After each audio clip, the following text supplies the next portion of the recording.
is good, Defenders Nation, and welcome to our first episode that actually covers a match that counts here on the Ocho, Season 8 of the most LAFC podcast on the planet. That's right, this is Defenders of the Bank, episode 342, which we are calling Long's Late Lifeline, Looms Large. That's right, say that one 3 times fast.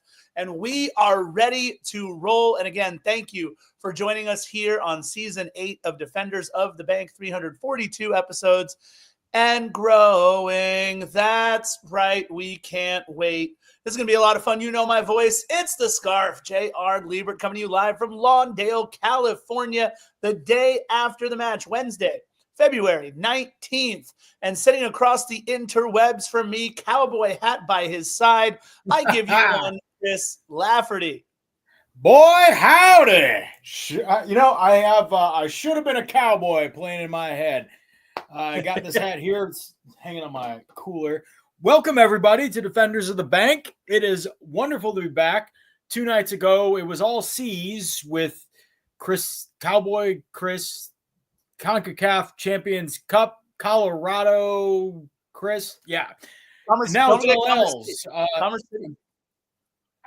All L's today. I really like what you did with the alliterations of the titles the last 2 times. I try, the teacher in me likes to create a little fun thing every now and then with those kind of things. So we're having a good time. And again, Long's Late Lifeline Looms Large. Juan Vargas in the chat, a good one on Twitter. If you're not following him, you are missing out because those are some solid gold posts.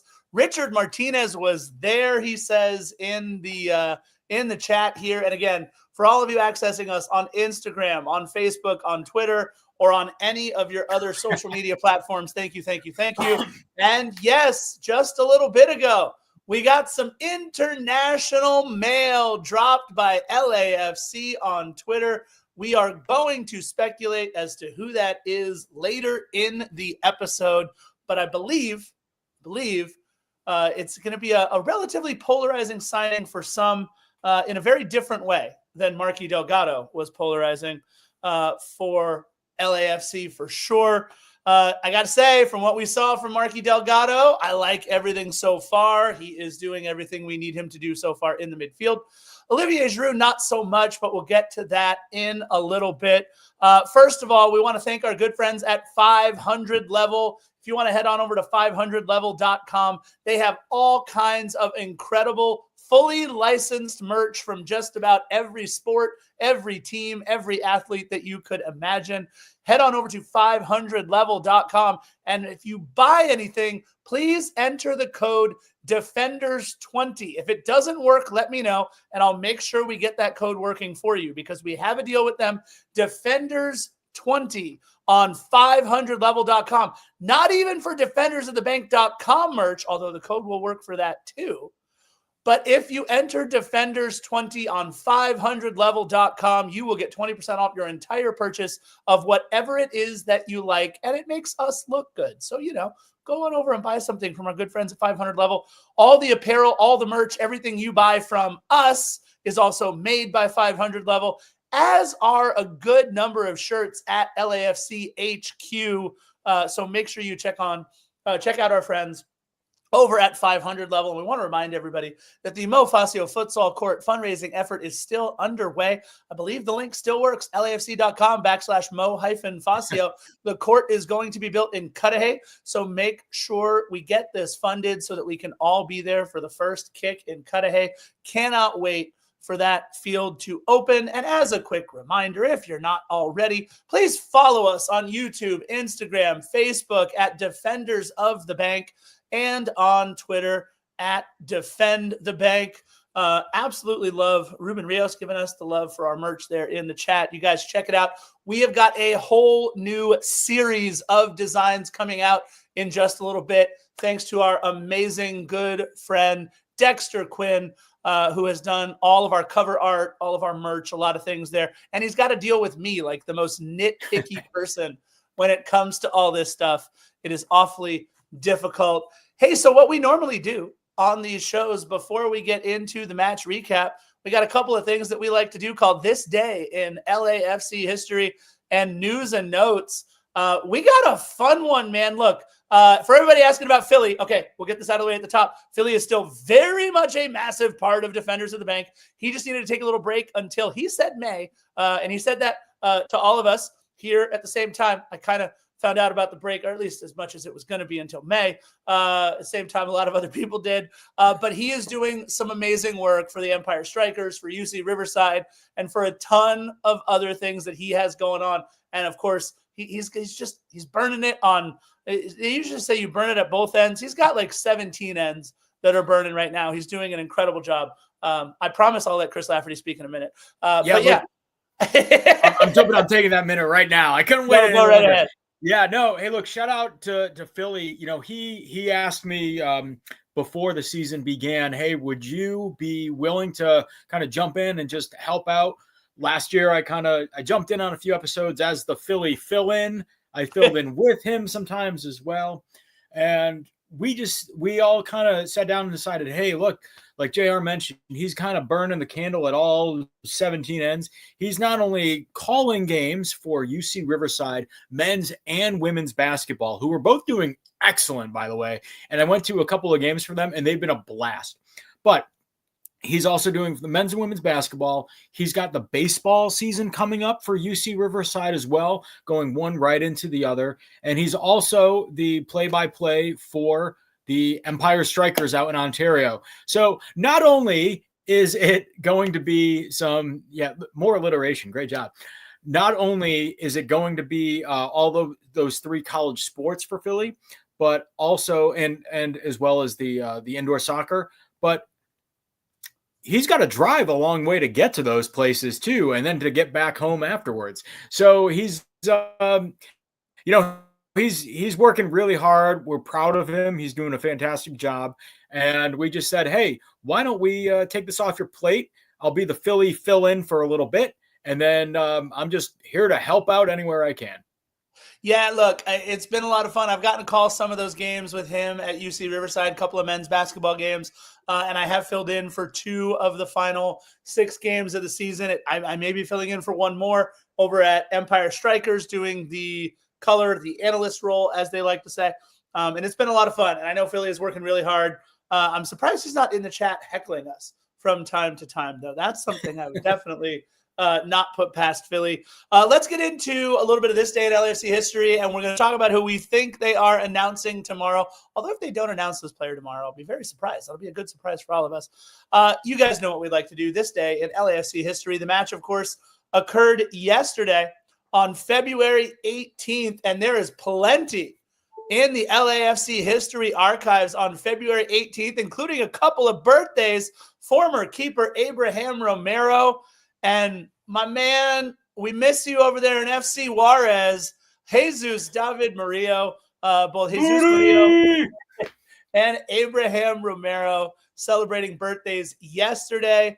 And in fact, Steve Cherundolo celebrating a birthday today. Happy birthday to our coach. But we like to talk about things that happen on those days other than birthdays too. So if you are listening to this on the 19th, let's flash back just one day to the day of the game. On the 18th in 2017, February 18th, 2017, the LAFC Experience opens in their new home. Lots of cool things to do there at the LAFC Experience. And the very next year on February 18th, 2018, we crept closer to our maiden voyage in MLS as LAFC played our 3rd preseason game in team history, a defensive battle, a 4-4 tie to Vancouver. Carlos Vela netting a brace for his first goals for LAFC, including one off a penalty. Latif Blessing and a Vancouver own goal scored by Jacob Nerwinski rounds out the scoring for LAFC. It doesn't matter who scored for Vancouver, especially in a preseason game. And on the 18th in 2019, LAFC acquires Pablo Cisniega in a transfer from Real Sociedad, and LAFC's U15 Academy squad qualifies for the final of the Generation Adidas Cup. That is your this day in LAFC history, although now we get to add the 2-1 loss to Colorado on Tuesday, February 18th, 2025. Let's get into some news and notes. Really excited about this signing. We haven't really talked about him much, even though it happened on Valentine's Day. So we want to get in to our newest defender of the bank. That's right, Artem Smolyakov, the 21-year-old Ukrainian who has now made some waves with the Ukrainian national team. He's made the U21 side, and he's appeared several times, including helping them qualify for a couple of different important tournaments. I absolutely love this kid. He's 5'11". He's an offensively minded wing defender, 4 goals, 3 assists over his 68 matches in the Ukrainian first division. He's gotten to play against teams like Shakhtar Donetsk and Dynamo Kiev, or Dynamo Kyiv, I should say. So it's been really fun getting him ready for the build-up, for the season, for everything. He obviously looks to kind of fill the void by Omar Campos, but he's a little bit taller and just as offensively minded. I'm really excited for this new defender of the bank, Lafferty. Artem Smolyakov, the Ukrainian, is black and gold. I'm really excited, and it seems like a lot of people in the community are really excited as well. You just looking online at all the comments, and which looking at the comment section is not always the best idea, but there seems to be a lot of excitement around him, and I'm always encouraged when there seems to be that level of excitement around a player coming in.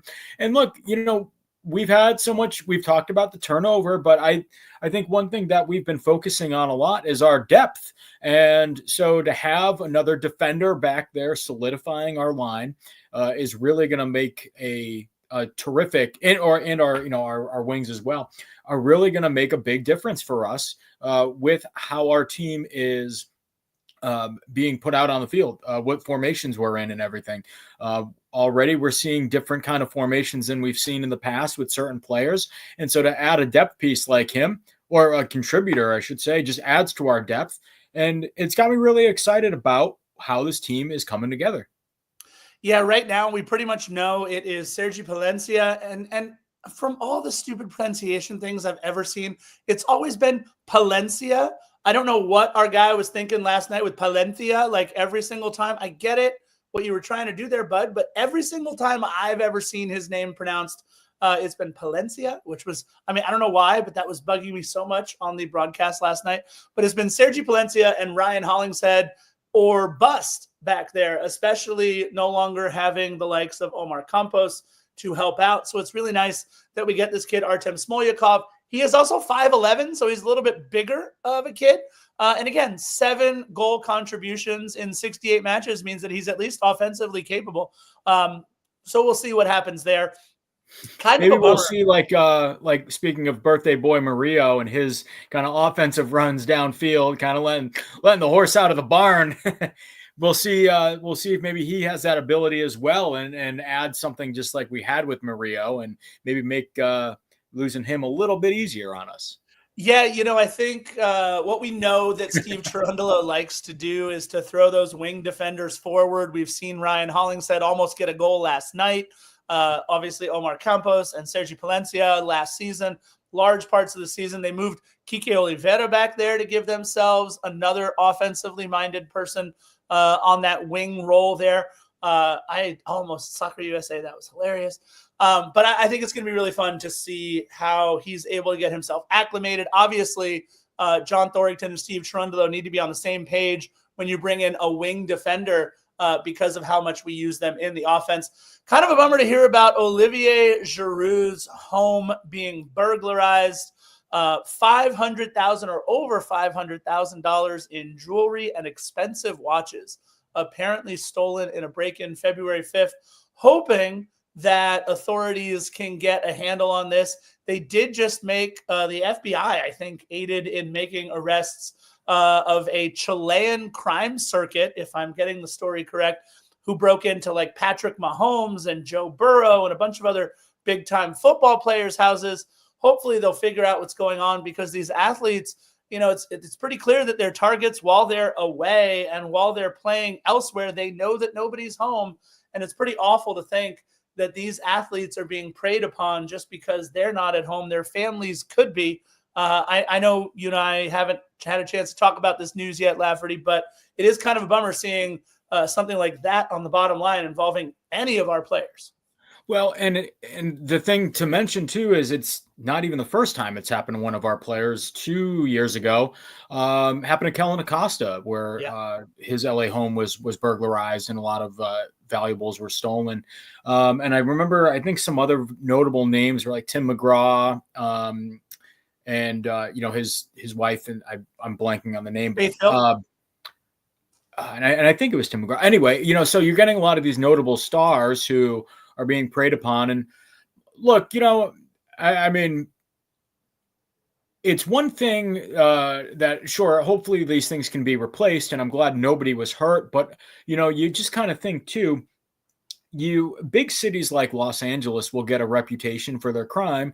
And while we want to make LA as attractive of a city to come play and to live, you certainly don't want to have headlines like this and occurrences like this, and then hopefully that, it doesn't cause potential players in the future to maybe have a little pause about coming to Los Angeles. You hate to hear stories like this. Of course, things like this happen in big cities, especially with a lot of wealth here, but it's you feel for everybody because it's a violation of them and they don't deserve that as people. Yeah, no, Ruben says it in the chat. You're absolutely right. You can't replace the feeling of being safe. You also can't shake that feeling once you know that your home has been burglarized. It's pretty terrible. Let's move forward. We'll take a look at CONCACAF Champions Cup as we are fully underway now. Almost every team who has had a game is playing.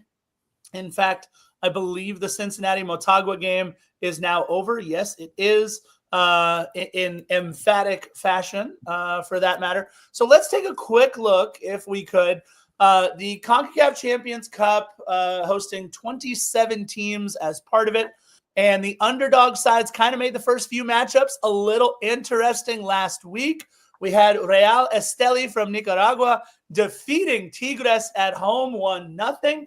You had Cavalry FC from my favorite league in the world, the Canadian Premier League, defeating Pumas 2-1, and Chibao FC from the Dominican Republic battling Chivas to a 1-1 draw.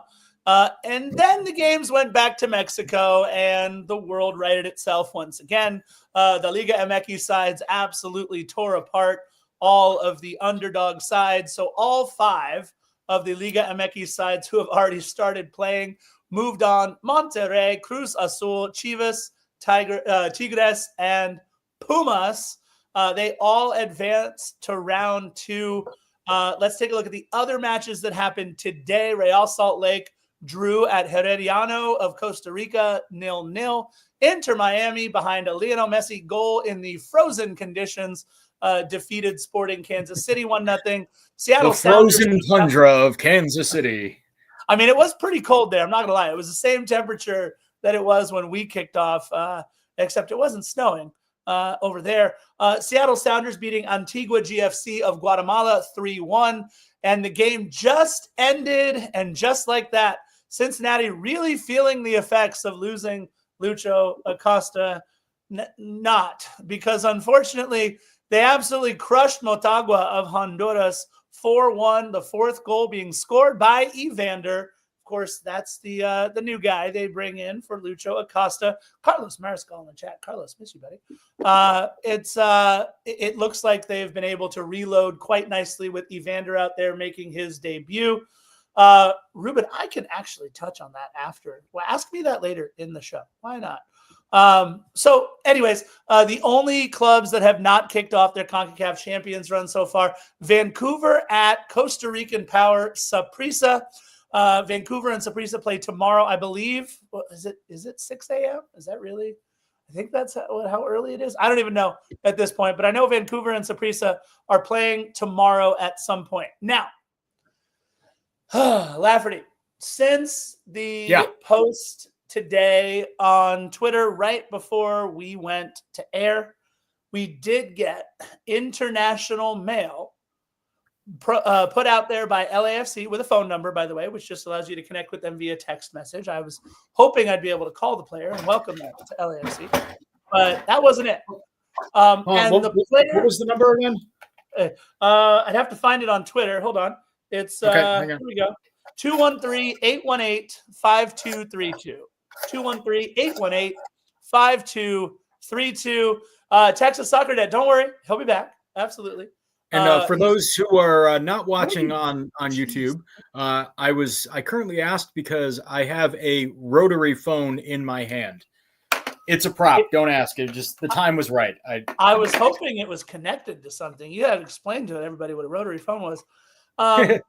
The signing is not yet official. It may not even be for this player, but it looks like LAFC is going to be announcing the signing of Cengiz Ünder. Cengiz Ünder, after a youth career in Turkey, Ünder signed with the Italian side AS Roma. Definitely heard of them. Playing with them from 2017-18 through the 19-20 season. He was loaned out to various sides after that, playing for Leicester City and Marseille, where he got to play against Denis Bouanga, before his move back to Turkey and traditional power Fenerbahce, the same club that we, of course, sent Diego Rossi to. Ünder brings an absolute wealth of experience to LAFC, if that is who we are signing, as he has spent time in the Premier League, in Serie A, in Liga 1, and the Turkish Super League. He has 17 Champions League and 20 Europa League matches to his credit.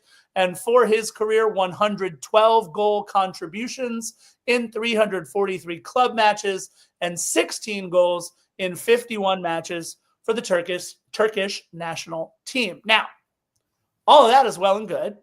Your thoughts on that real quick, Lafferty, before we get into some of the tougher stuff to talk about when it comes to signing a player like Cengiz Ünder. I mean, they're impressive stats for sure. We don't have a lot of, I think, familiarity with a lot of players coming from some of those clubs that we mentioned that he played for. Obviously, we have experience sending Diego Rossi out to the likes of Fenerbahce, but he's somebody as well that there is a lot of excitement around, but also a lot of concern as well. I think just from talking to, I've seen some posts from some of his fans of the teams that he's played for, had some less than stellar things to say about him.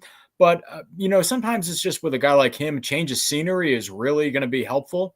And I'm hoping that, just the excitement of coming to our team is really going to help him kind of propel a little forward and really provide us with the help that we're going to need. Yeah, look, we're looking for a goal scorer up top, right? And at one point on Transfer Market a few years ago, he was the most valuable Turkish player on Transfer Market, which if you like that kind of a thing, that's kind of a thing.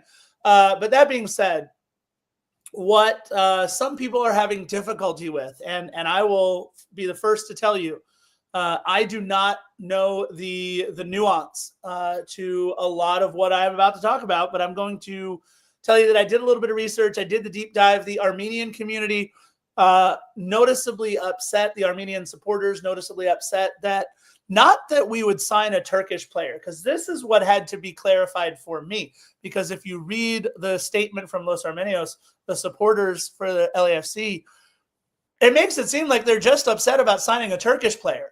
And I think that's taking it at surface level maybe a little bit too much. What they're upset about is something that first was mentioned on Wikipedia, on his own Wikipedia page, as something that was controversial.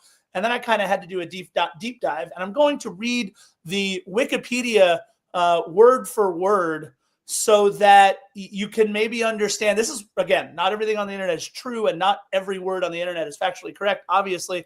But I just want to read to you what his own Wikipedia page said. It said, following the Afrin offensive in northern Syria, and more on that in a second, which was carried out by the Turkish armed forces in January 2018, on the February 11th, Ünder performed a military salute as a goal celebration after netting in Roma's 5-2 home win over Benevento in Serie A. And then in October 2019, following the Turkish offensive into northeastern Syria, Ünder posted a picture of the aforementioned celebration on Twitter, and his controversial post drew criticism on social media from Roma fans. Now, I did a little bit of a deep dive on both of those things that they are talking about, both the Afrin offensive and the Turkish offensive in northeastern Syria in 2019. The Afrin offensive resulted in significant casualties on all sides, including military forces, civilians, and displaced people. However, exact figures vary depending on the source. And during the 2019 offensive that he reposted that picture of the celebration, Turkey was accused of various human rights violations, including potentially using the chemical white phosphorus to target some of the people that they were aiming at with all of these weapons. So it's not that they just signed a Turkish player. It's that it appears that this particular Turkish player has made a couple of social media posts which seem to align himself with the Turkish military, who has been accused of these pretty atrocious human rights violations during the two offensives that they happened during. So, look, I merely put that out there to say, number one, I hope that Los Armenios wasn't just upset that they signed a Turkish player, right? Like, I also want to put the caveat out there that the person who is responsible for signing off on all of these signings, John Thorrington, is himself part Armenian. His mother has Armenian heritage. So it's something that you'd have to believe somebody like John Thorrington, who does his homework better than almost anybody else in Major League Soccer. A lot of the times he's playing chess when several of the others are playing Connect Four. You'd have to think that somebody like John Thorrington would have done the research, would have vetted the player, would have all these kind of things. That being said, I don't know how to feel for the Turkish community. I don't know how to feel for the Armenian community because I am not a member of either of those communities. I can tell you that what I read about the human rights violations are pretty atrocious. And that is terrible to read about, to hear about, and to think that some of these families who support our club may have also been families affected by that. It's complex, it's nuanced, and I wanted to throw out like a more complete picture because, Lafferty, when you and I were talking about this and we were looking at everything from Los Armenios and from some of the other supporters out there who are pretty vocal against this, it just seemed to be that they were putting out the picture anyway, that it was just because he was Turkish and not because of this little bit more of a nuanced layer to it. Yeah, and it's stunning, but it's one of those things where there's not any one statement. You can't wrap this up in a bow and say this is what it is. There are so many layers to it where you almost just can't come to a conclusion right away because all of this is very new information to us as well.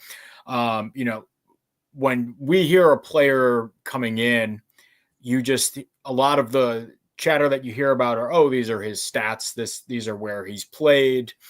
This is what they thought of him on the field. People didn't like him or like his style, or they loved his style, etc. And you maybe don't get to know those aspects of the player's makeup or beliefs, which is probably, good. And, we don't want to dive into, dox everybody, but this is one of the most complex kind of people coming in that we've ever had for our roster coming in. I'm just trying to think right now, have we ever had anybody as maybe controversial, if you want to say that word, coming in as he is? Not that I can think of off the top of my head. I also will say that maybe that will be addressed when he gets here. Maybe we can hear from him. I don't want to put words in his mouth as to what his thoughts are. I kind of want to let it play out. Again, I have no part in signing these players or researching who's coming in. And like we mentioned, John Thorrington and his heritage and his roots and his connections to communities that are, connected to this and affected by this. I am confident that he put a lot more thought into it than I did. And the only thing I can say is, well, I have no say in it. So let me just sit back and watch it play out, and we'll learn more later. Yeah, I think we've got a lot to talk about if he is deciding. If not, and it's Carlos Vela, then we got a whole new episode to do tomorrow. That's for sure. That's going to be kind of fun. But let's move on real quick. No easy way to transition from that. Smooth segues with Defenders of the Bank. I will say, LAFC though, 2. you mentioned a 5-2 victory over Benevento, which, fun fact, that's where the Italian side of my family originated from, was Benevento, Italy. So, Well, they did not do a very good job staving off AS Roma that night. That's for sure. Nope, they did Let's not. talk about LAFC 2 real quick. Their next match, Sunday, February 23rd, a preseason friendly for LAFC 2 against Orange County Soccer Club. You got to go to Orange County Soccer Club's Twitter and website to find anything out about the preseason friendly against LAFC 2. And their first match of the 2025 MLS Next Pro season, Sunday, March 9th versus Whitecaps 2 at Titan Stadium at home, Sunday, March 9th, 7 p.m. to check that one out. And their newest signing, Adam Saldana, formerly of the Los Angeles Galaxy, Adam Saldana, now signed to LAFC 2. He was actually given a short-term contract along with a couple of other players to fill out the roster for this match against Colorado. Did not obviously see any action. And just a quick reminder for all your Angel City needs, be sure to listen to Angel City Chicks and follow at Angel City Chicks on your social media platforms. Smalls Kenobi, we just talked about the player, but we're definitely not going to get right back into it again. So make sure you note the timestamp here, about 32 minutes, and move backwards about 5 or 6. What I will go back to real quick, though, is Saldana, who, if I'm not mistaken, he was in towards the end of the Club America game, right? Correct. He came in number 43. Everybody thought he was Diego Rosales for a minute there, but he is not. Right. But what I noticed about him that I really liked was at the end, when a couple of those Club America guys were trying to get into it with Nathan Ordaz and weren't taking too kindly to him, dude stood up right in between them and stopped those guys and was like, "You're not getting to my guy." And so, as far as I'm concerned, Saldana, good guy. Hey, Saldana's playing for a job, that's for sure. So you hope he'd step in. And he stood up for his guy. That says a lot to me. Absolutely. All right.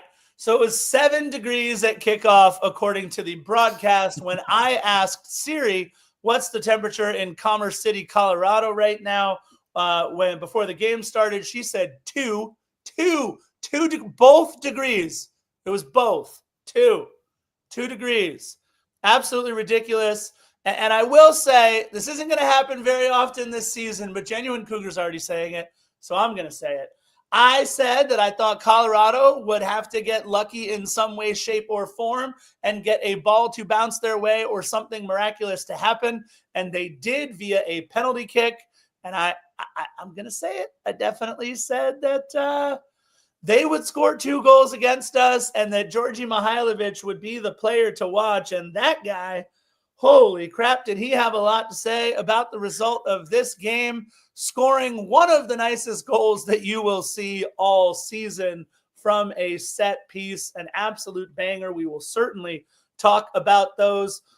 Look, the broadcast said footing will be an issue, and actually, throughout the entire first half, it really wasn't. But I have to say, I think the issue with footing did come up in how aggressive or how not aggressive, passive, sure, that Denny Bawanga was during a particular couple of plays. Daniel, what's up, brother? Just want to mention that as we get through a little bit later on. But look, 7 degrees at kickoff, according to the broadcast. Snow had clearly come through earlier. There was a little bit of snow still left on the pitch, flurries during the game, and it looked flipping cold. And you know what Sergi Palencia said? He said, I don't care. No gloves on Sergi Palencia. Granted, he was the one taking a lot of our throw-ins, but Sergi Palencia, I mean, he's as tough as they come. I absolutely love Sergi Palencia. Lafferty, I'm going to go ahead and take Colorado's lineup, and then I'm going to pass the baton over to you so you can go through LAFC's lineup first. Colorado, head coach Chris Armas, an absolute MLS legend, now behind the bench in Colorado with their 4-2-3-1. There were a couple of big players that were out, unfortunately, with injury. Connor Ronan, Sam Vines, Andreas Maxu, and Ted DiPietro, who has one of my favorite nicknames in all of MLS, Teddy KDP. Obviously, a play on Teddy KGB from Rounders. I love that nickname, Teddy KDP, but I didn't get a chance to use it because he didn't play in the match. January Cougar, we will talk about that in just a second, too. I love the chat. You guys are all over the place right now. In goal, former U.S. men's national team darling Zach Steffen. And on the back line, Keegan Rosenberry, where the Rosenberries taste like Rosenberries, Ian Murphy, Chidozie Awaziem, and Reggie Cannon. More on Reggie Cannon later. In the midfield, Chris Lafferty's player to watch, Cole Bassett, Oliver Larraz, and Kevin Cabral. And up top, a combination of Georgi Mihailovic, Omir Fernandez, and Rafael Navarro. The three players that would come off the bench and into the match would be Calvin Harris, who's an excellent DJ, but just an okay soccer player, Sam Bassett, brother of Cole Bassett, and Jackson Travis, who sounds like a country singer but plays soccer. That's the 18 for Colorado. Chris Lafferty, anybody stick out for you in the lineup for LAFC as you go through it? Tell us what you think. Well, in goal, we had Hugo Lloris, who I must say, in those conditions, we talked a lot about goalkeepers and the elements they were up against last time. I thought he put on a fantastic performance. In defense, we had Sergi Palencia, Aaron Long, and Eddie Segura, as well as Ryan Hollingshead. In the middle, we had Igor Jesus, Timothy Tillman, Marky Delgado, and up front, we had Denis Bouanga, Olivier Giroud, the usual suspects, as well as the old razzle-dazzle Nathan Ordaz. Yeah, I think what we were all a little bit surprised about, but yet not, right, is that Steve Cherundolo going with Nathan Ordaz over David Martinez over what was a lackluster performance, maybe not just Club America, but in the preseason altogether. But he gave Nate the Great his first opportunity. Not so sure Nate played a great game, but you know what? 60 some odd minutes. We'll talk about that in a little bit. On our bench, Hassal and Ochoa carrying two keepers on the 18. That was interesting. Thomas Hassal and David Ochoa. We got Marlon, Jeremy Abobasi, but by the way, that means Marlon's healthy, which is great. Jeremy Abobasi, Yaya Boa, David Martinez, and Kosi Tafari, and then Adam Saldana, Kenny Nielsen, and Adrian Wabowo rounding out the 18. And let me tell you, the first half, oh my goodness, that first half was hard to watch. That first half was everybody trying to thaw themselves out. That first half was played pretty evenly. I think LAFC may have caught the better of it on occasion, although Colorado had the bulk of possession. We are certainly not going to go minute by minute for anything that happened in the first half. But I'll tell you the one thing, Laugh, that stuck out to me in the first half, and I hate to say this early in a game where it was like 5 degrees, but yeah, Ben, that was pretty hilarious. He was wearing them like mittens. Trying to get better set pieces from Denis Bouanga moving forward. In the first half, Denis made a mess of almost every set piece opportunity that he had. So that was my one thing that stuck out to me. Gone are the days of Matty Bogusz or Edward Atuesta or even Kike Oliveira taking these set pieces for us. How valuable it was to have a player like Matty, who was so good at a lot of these set pieces, or a player like Edward Atuesta, who at times when he was standing over the ball, you either knew he'd give it a go or he'd put it where it needed to be. Even a player, and I know he didn't do it all that often towards the end, but Ilya Sanchez. Ilya Sanchez was another player who would occasionally take set pieces for us. I just love that jersey. It's such a good jersey. But in the first half, honestly, other than not really testing either goalkeeper, I know Zach Steffen will get credit for a couple of saves in the first half, but nothing that any goalkeeper had to do spectacularly. The only thing that stuck out for me was the poor set pieces. What about you there in the first half, Lafferty? Well, I think it was it was a big feeling out process for everybody in the first half. And I think that there was one thing that, one theme that kind of stood out to us was, I know somebody mentioned it was kind of like a slow motion match, but I think it was just a lot of adjustments to where we were just trying to get accustomed to what we were playing in, because it's something that is completely foreign to how we normally are. And it just seemed like there was no mustard on any of the shots that we were taking. None of the shots really had any power behind them. A lot of swings and misses I noticed as well too, where we'd get some passes in there, some crosses. There'd be a lot of traffic, and it seemed like it was just harder to get the ball down onto the ground and then take a swing at it, or you take a swing. I'm using baseball references, but they would. I felt that a lot of our guys they just had problems with kind of controlling the ball once it got in. I don't know if that was with the cold air changing the physics of the ball itself, or just dealing with the elements or not. But that was what stood out to me, was how they had to adapt to the cold that they were playing in, and it clearly affected them in their form. Single digits, man. No reason to be out there. And by the way, the feels like dropped it another 10 degrees. So we're talking about negative single digits. I'm out. I am out. No, there's no reason to do that. And it was a bad look from CONCACAF, by the way. That stadium wasn't a quarter full because of the weather. Their supporter section, their north end in Colorado, looked sad. It looked bleak. They stopped going to the supporter section after a while. And yet you could clearly see, I mean, we brought what must have been maybe 20, 25. Where's Richard Martinez? How many of y'all were there? Richard was there in the chat earlier. He said he was there in the game, but at the game, not in the game. Richard, I don't think gets to play for LAFC just yet, but just one of those things that the first half was awful. And I think a lot of it was guys realizing this sucks. I don't want to be a part of it. LAFC outshot Colorado 4-1. Colorado's only shot was on target, 2-1 on target for LAFC. Fouls 6-5 Colorado. Both teams passed at about 84%. They completed about 250 passes each. These were both two clubs that didn't want to be out there for those 45 minutes. That's for sure. But it did not take long to get things going in the second half. And there are a couple of minutes that we absolutely need to talk about.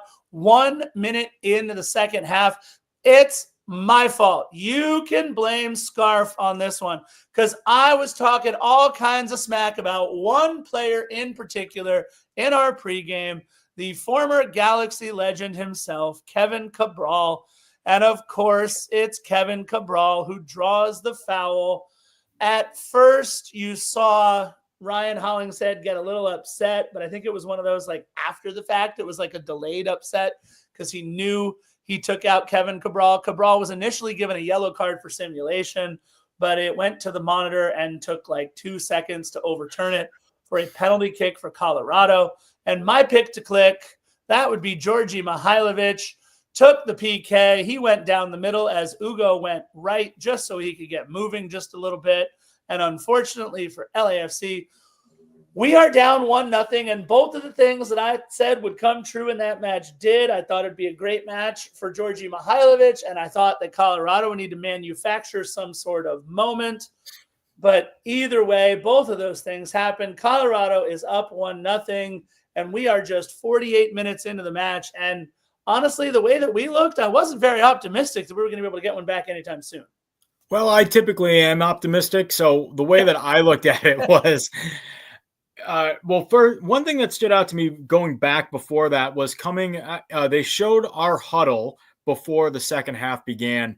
And you saw our captain, Aaron Long, really out there, fully animated, fired up, ready to go. And for as maybe unpleasant as being in those conditions were, you know what? Our leader was out there. He was leading the charge. He was ready to go, and he was bringing his guys with him.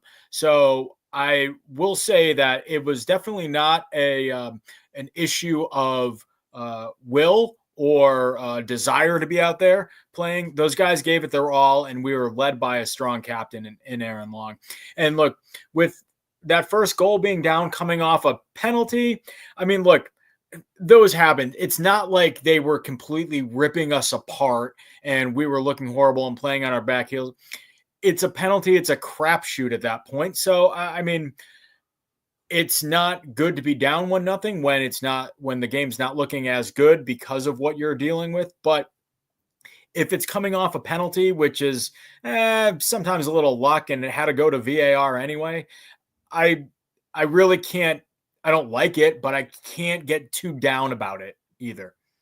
No, sure. Look, LAFC's defense played really well, especially because that goal not given up during the run of play. I thought the way that we played throughout the entire run of play was great. Just a couple of minutes later, LAFC gets a corner in the 54th minute. We play it short, taken by Ordaz short, and nobody was there. It was recycled in. Little did we know we were practicing for a short corner later on that would change the entire match for sure. But also in that 54th minute, can we talk about Hugo Lloris for just a second? Hugo Lloris in the 54th minute. It's because I made fun of Kevin Cabral that he was able to weave through two defenders, get past everybody, and 1v1 with Hugo. And if not for Hugo coming all the way out, cutting off the angle, staying as big as possible, it is 2-0 Colorado. And the blame scarf chants are just getting louder and louder. But after the save, the ball deflected back in front. And I don't know how these two Rapids players didn't get a touch on the ball. I have no idea if one guy took out the other guy. It was an interesting miss. Brian Rodriguez, from very, very close on, but LAFC able to clear it. It should have been 2-0 after 54 minutes. Daniel, we're going Ruben, write this one down. I want to also talk about what Daniel said about Aaron Long's body language for sure. Ruben, I'm going to get to your number 9 performance in just a second. And what we saw just a couple minutes later, Lafferty, in the 57th minute, Denis got through a couple defenders, didn't take the one-timer, and pulled it back and fired instead a little bit late. It got deflected, and it was actually Nathan Ordaz who wound up getting it on goal. What I didn't like about that moment from Denis Bouanga in the 57th minute is normally he makes one cut, turns, and hammers that ball. But what happened just a minute earlier is he went to make that one cut and took a really hard spill. And I thought that was really key in how he played this next ball. You mentioned he actually got through, 3 players before he got that shot off eventually. But it was just one of those things where I thought that because he fell, because of the poor footing, I'm telling you, it really affected the way he played that ball in the 57th minute. Well, look, a lot of those shots on goal, they seem to be pretty routine saves for Stefan. But what I liked about it was what I talked about in One More Sleep was that we have to score and we have to put our shots on target and not let them just sail wide left and right. And while a lot of these saves were pretty routine, easy saves for Stefan, they were right on target and they were heading in the right direction. I think this was where I made that note in my head of, the shot just didn't have any mustard on it. And that was the only way I could have described it. But in order to get to that point, he fought through 3 players. I know our secretary, Ruben, has been really good about keeping track of things we got to come back to. But there was one thing that I wanted to jump on real quick, because it's something that I was thinking about earlier today. And Soccer USA, I like your point a lot about, regardless of the weather, we need to be better. That was not good enough for a team of our caliber. When I'm saying all these things about, these are the factors that we're dealing with, yes, I believe, and I always look for the accountability in our players. And I don't like to make excuses for them. So that's not what I'm doing here, just so everybody knows. I really think that our guys, I want to hold them accountable for how they play. I just don't want to at all question the effort that they put forth. And I thought that they were playing in less than ideal conditions, which does have an effect on them. So I wasn't really expecting to have the sharpest, crispest physical performances from them. But I think that as the season goes on and once we don't play in conditions that we're you can think of them as extreme. I think that what we will see is a team of our caliber playing up to the level that we expect and that you and I thought that they should have shown last night. Yeah, I mean, look, it was really, really cold. We're going to get to the slow motion in just a little bit. But how hard must it have been then in the 66th minute for Jeremy Abobasi and David Martinez, who were sitting probably underneath parkas where there were warmers and hand warmers on their legs and arms and everything else. They get the call from Steve Cherundolo, Jeremy Abobasi on for Olivier Giroud to make his LAFC debut. David Martinez on for Nathan Ordaz. Not a great 66 minutes for Nate, but nonetheless, he got the opportunity over David Martinez. Want to mention really quickly, with Olivier Giroud coming off in the 66 minutes, he was 12 of 14 on his passes for 86%, which is very solid. He did create one chance, although I don't really remember it. He had 19 total touches, 2 of them in the opponent's box, 1 shot on target, and he won 1 of 4 ground duels and 0 for 1 in the air. So that gives you an Olivier Giroud performance update. In the 71st minute, just after that, Sam Bassett, brother of Cole Bassett, subs on for Omir Fernandez and Calvin Harris for Kevin Cabral, so I could finally breathe and relax that Kevin Cabral wasn't going to make me look any worse than he already had. I will say in the 78th minute, again, an ill-timed challenge by Timothy Tillman just outside the 18. And kudos to the guy calling the play-by-play, even though I couldn't stand the way he said Sergi Palencia. He absolutely called this one where he said you cannot, if you could pick a spot out on the pitch, pick a more advantageous position to take a set piece from than the set piece that Georgi Mihailovic took. And look, sometimes you just, as Philly would say, tip your hat off to the player for making a play. We saw Brian Orozco with the Empire Strikers make a really nice goal late in a match to win it for Empire a couple days ago. And we saw an absolute banger from Georgi Mihailovic. Hugo Lloris got a paw on it, people. He got to the ball. He actually touched it. But, oh my goodness. I mean, look, sometimes you just call it like you see it, Lafferty. And that is one of the nicest goals that we will see scored all season against LAFC. You know, I had to sympathize with Lloris because that's one of those goals that you've got to be 8 feet tall to stop. I mean, like he stretched out fully. And, you know, as the guy who's usually not the tallest in the room, I know what it was like to just totally whiff as you're trying to block that shot. I thought he made a great attempt, but it was just, Mihailovic was like a sniper with it. I mean, it was just, there was no stopping it. It was fast, it was powerful, and it was in the very top corner. I mean, just one that my jaw just dropped as I watched, and I said, okay, I just had to accept it. Yeah. Yeah. And look, I got to give it to the commentator after this, because all the commentator said afterwards is, all right, now Colorado's just got to get out of here with this 2-0 result. Whatever they do, they can't give up a goal because it'll be a backbreaker. And I appreciate him putting that out there into the universe. And all I have to say about our next goal is, oh, captain, my captain. As much as we are absolutely, and this goes back to something I was going to talk about earlier, Ruben, so here we go. As much as we are missing Ilie Sanchez or Carlos Vela, these true leaders, these true captains out there, but especially Ilie, I just feel like Ilie in this last year really took on the captain's role. For the last 10 or 12 games of the season, they actually didn't have Ilie Sanchez wearing the captain armband as much as Aaron Long was.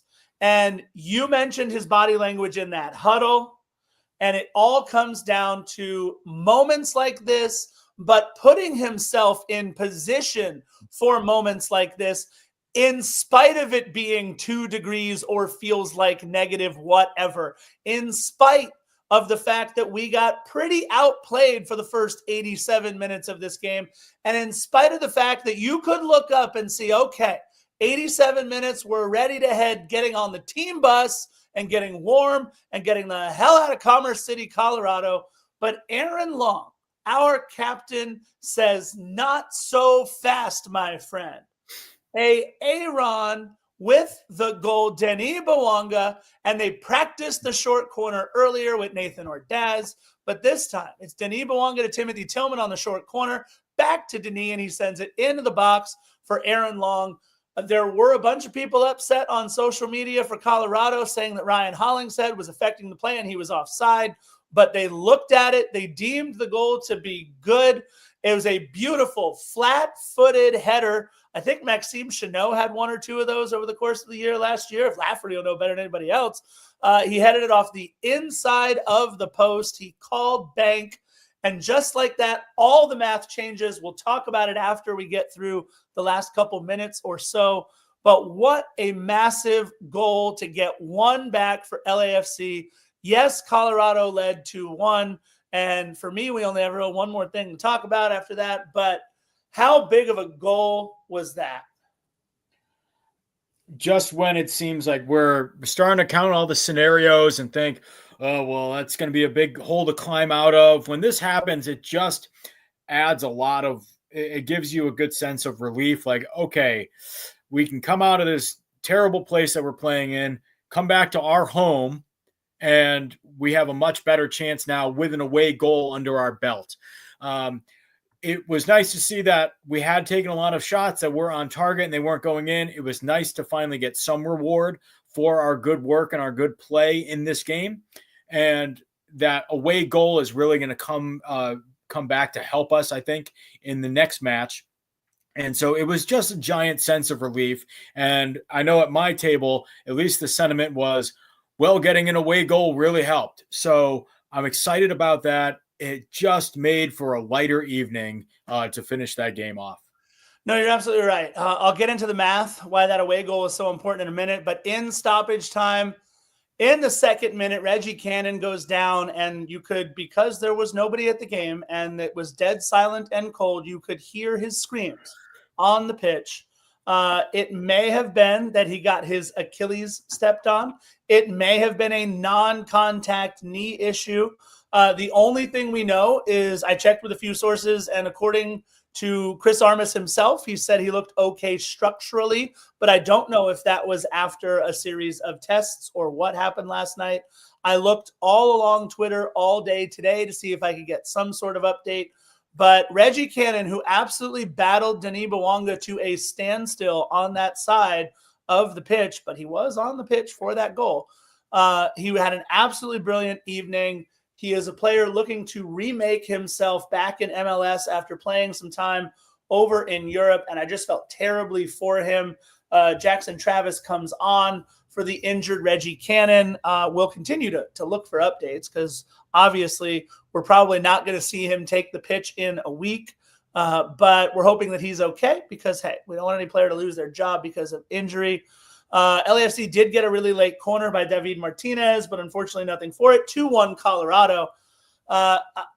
What I think we can take from this game is very little because I think if you look back at the RSL game last year where it was just snow, and even though Omar Campos had the worst game of his life, it's something that he wound up overcoming. I don't think any player had a game like Omar Campos did in this last one, and I just don't think you can take away too much because of the weather conditions. And I know you have thoughts on that as well. Well, I mean, if our only comp to it is last year's game against RSL, where we looked completely just blindsided by everything and we were deer in the headlights the entire game with that snow, this one we fought till the very end, and we had 8 minutes of stoppage when we were given a minimum of 4. So we kept taking chances up until the very end. And I have to say that despite how cold it was, and we have talked about that ad nauseum now, they still played hard all the way to the end. So my takeaway from it is that we faced the biggest adversity that we have maybe ever, at least in over a year. And we stood tall. So I'm excited by that. I'm encouraged by that, I should say. So that's going to be my takeaway, is how well we played. And look, I'm not gonna, like I was talking about earlier, I want our guys to play hard no matter what. I thought they did. They didn't look great in it, but I think the effort was there. And my thought are always just this. I mean, like, my background, I come from New England and Chicago, where those are not warm weather climates. And I know what -40 feels like. So I just kind of, maybe I give them a little bit more grace because of that. But I always just say to anybody who has complaints about how they played, you're cordially invited to go find 8-degree weather at a mile-high altitude and go out in your shorts and a T-shirt and run around for 2 45-minute halves and see how it goes. Absolutely right. Look, I want to get to all the things that we said we would talk about that we didn't. I think we talked about our number 9's play. I didn't absolutely love it at all. Loved Aaron Long's play as a captain. The scarf wall. Yes, there is no scarf wall behind me. Unfortunately, when Nina moved, among many other things that went the way of the Buffalo, the scarf wall behind me, which Chris Lafferty and I, and I guess Philly for a little bit, right, with his gouty foot, we all helped build that. Although there may be something happening behind me at some point during the course of our season. And for all of you asking about the rumors of, will there be a bobblehead at the game on Saturday? All I can tell you, because I don't know for sure, is it definitely looks like they're teasing a bobblehead on LAFC's Twitter post about the game. So if the comment that I saw that really broke me was somebody said it was all the leftover Bob Bradley bobbleheads that they're giving away. So, hey, you know what? People will still be happy with a leftover Bob Bradley bobblehead. I'll take it. But I think if you're asking me, I don't think it would have been a Kike Oliveira bobblehead, but I would absolutely love it if it was, because give them away and no need for those anymore. I think it might have something to do with a certain number 99. But again, no inside information here. I don't know. I'm just saying I'll take any LAFC bobblehead. We only have the 2. We got a bobblehead and we've got Carlos. I think it's time. I think it's time for a third. And I think it's really fun if our club just decides, hey, if you're coming to the game tomorrow, here's a bobblehead. Welcome. Welcome to the Ocho. Because you know what could happen in the Ocho, everybody? Anything can happen on the Ocho. It's season 8. It is season 8. All right. Oh my God. If it's a Paul bobblehead, oh my God. 1 second. If it is a Paul bobblehead, I'm buying 10 of them. I'll find you in the stands. I'll offer you money. I'm buying some. I know during the Carlos Vela bobblehead night, I waited in the mob. That was the line. Well done with the staff for setting, or the security for setting that up well. But they it felt like reminiscent of yesteryear's Black Fridays, where everybody's rushing to get a TV at 4 a.m. Yeah. So I just hope, whatever it is, if it is something really exciting, that I truly hope that they set it up better and that everybody has a chance to get it orderly and safely, because I ended up bailing because it was just not worth it. I felt like I was going to get crushed. Yeah, that's for sure. I mean, look, giveaways are always hard because you always see those couple people that walk out with a bag and a half of all of them. Well, you got a lot of people who don't have any. But either way, want to get through a pretty important bit of math for all of you out there. Had we lost this game 2-0, a win 2-0 at home, all that did was get us to PKs. It doesn't even advance us. But because LAFC lost this match 2-1 instead of 2-0, the away goals are the first tiebreaker if anything does come down to aggregate being tied, which means LAFC would have needed 2-0 just to get us to PKs. Now 1-0, which makes the aggregate 2-2, but LAFC having the only away goal, 1-0 at home is all we need. Now, if we give up a goal, we have to then win 2-1 just to get it to PKs. So it's very simple. If we keep them off the score sheet and score 1 goal ourselves, then we move on. Even though the aggregate is 2-2, a 1-0 win because of our away goal being a tiebreaker, the 1-0 win moves us on. because the aggregate's first tiebreaker is away goals. Again, if we give up a goal, it changes a lot of the math. But what I like is that we're not playing on frozen grass in 5-degree weather with wind chill and an orange ball. We'll be able to get out and use our speed a little bit.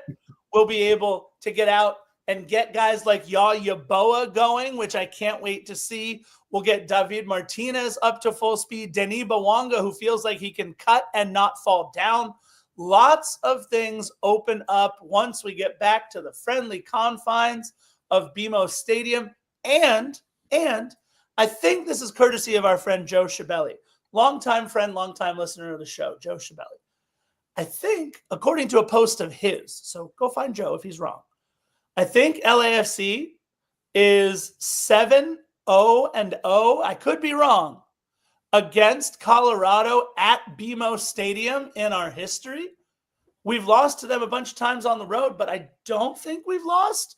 While Chris Lafferty says some stuff, I'm going to double check that real quick. Well, while you're doing those stats, I'm going to hit on a couple of things. First, we had in our notes that looking just ahead, normally we talk about where we sit on the table and scheduling and race for the shield. The only thing I'll talk about is that we are in the race for the supporter shield still. We're currently in a 30-way tie. Just how to make that official before we begin the season. On One More Sleep, I talked about the 3 events that were happening this week as part of the LAFC is Back week. We had 2 of them that took place yesterday. One of them was a food kind of like sorting and distribution event at the Los Angeles Regional Food Bank. That's a place that we've done a lot of work with, LAFC has, and it was really great. We had probably like 30 or 40 people, and in total, we sorted 5,968 pounds of produce. We had vegetables and citrus to send out to people. All of that gets delivered within 48 hours and is given fresh to the people who need the food. Just another example of, LAFC, they're not just out there building customers, they're out there building community, and they're always doing great work to make sure that people are helped out and that we're good stewards of the city here. Really proud of them, and the LAFC Foundation did a great job putting that on, James and Chelsea and all the staff there especially. And then at night, I went up to the official watch party up at Tacos Way in San Fernando. It was a blast. I saw a bunch of my friends there, Stephanie and Omar, and then got to hang out with our good friend Rich and Kevin Blumenfeld and Julio Ramos, who your Spanish broadcast counterpart up at the Empire Strikers. So, and Jimmy as well, and Ruben and I taking all the pictures. Really a great crew, as always, just fun. They had raffles. So next time they have official watch parties, check them out. Or if you have an SG's watch party in your area, I highly recommend it. I made so many friends just from going to them, especially through the Cuervos. Made so many wonderful friends just from showing up. I didn't know anybody, and now I've got all these friends. And then the last thing I'll talk about is on Friday. Look, I take any excuse to get down to the stadium that I can. And on Friday, we have this awesome event with the Black and Gold Running Club and LAFC partnering together, which they always do a good job in their collaborations. We're going to have a fun run at the stadium through Expo Park. We're going to have, James and Bridget from the foundation. They made lighted, illuminated course markers and everything. Hey, look, I tell everybody, because some people, whenever I mention the running club, they're always saying to me like, I can't run. Maybe I can only walk. I haven't run in forever. Doesn't matter. Hey, look, come on down for the vibes. Come on down for the atmosphere and just the camaraderie of fellow Black and Gold fans. And, what I say to everybody who thinks that they can't is actually, you can come down. You don't have to run if you're, not conditioned to run. You can walk. You can do half the course. You can, come with your kids and push them in the stroller. It's something for everyone. So I want everyone to just know that it doesn't matter what your experience or your athleticism or your level of competition is. Everyone's welcome, and there's something for everybody. At the Black and Gold Running Club, it is such a positive, supportive group there, and it's a real good camaraderie is the word I use for it. And if that's not enough, afterwards, a whole bunch of us go to Philippe's to get some French dip right afterwards. So that's what's getting JR there. So again, we hope to see you there. I've got some magnets that I made up. I'll be giving them out. And I just want everyone to know that you're more than welcome to come join us. And it's always just a fun reason to get down to the bank and have a good time with your fellow black and gold friends. We might have to do a one more sleep on location at Philippe's. That would be the best thing ever. Oh, my goodness. That would be a lot of fun. Hey, real quick, while Lafferty was doing all that, LAFC is 7-0-0 against Colorado at home and has outscored them 21-2 in the history of us playing the Colorado Rapids at home. 21-2, 7-0-0.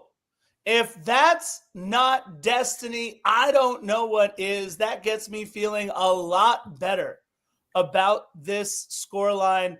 Look, Aaron Long gave us hope, and all we needed was that little lifeline from Aaron Long late to give LAFC just a little more hope. I hope to see all you guys at Philippe's if I do make it out there. I hope to see everybody at BMO Stadium on Saturday. I hope you guys all have a wonderful rest of the week. You've stuck with us on what is a little bit longer of an episode because both Chris Lafferty and I like to talk a little bit too much, but we appreciate all of you guys out there, everybody who accesses us on whatever social media platform you got, whether it's Twitter, Instagram, Facebook, social media of any kind. If you listen to us on all of your podcast platforms, we love you so much. And like Ruben says, please don't forget to like, subscribe, and turn on all those notifications. This has been episode 342 of Defenders of the Bank. Longs late, Lifeline looms large, and you know how we like to end all of our podcast episodes. Bye-bye.